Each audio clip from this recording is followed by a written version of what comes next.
তাড়াহুড়া করা যাবে না, ধৈর্য।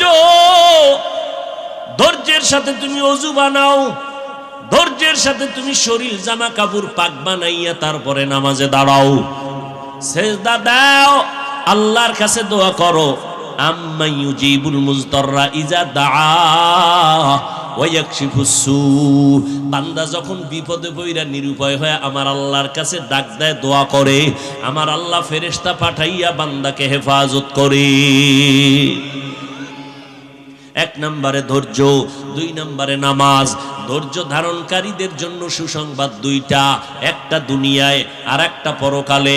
দুনিয়ার সুসংবাদ হলো আল্লাহ কয়, ও ধৈর্য ধারণকারীরা, আমি আল্লাহ তোর সাথী হইয়া গেলাম, সব সময় তোমার সাথে আছি। আল্লাহর সাথে থাকলে কোনো ভয় নাই। দুই নাম্বার পুরস্কার আখিরাতে আল্লাহ বলবেন, ইন্নামা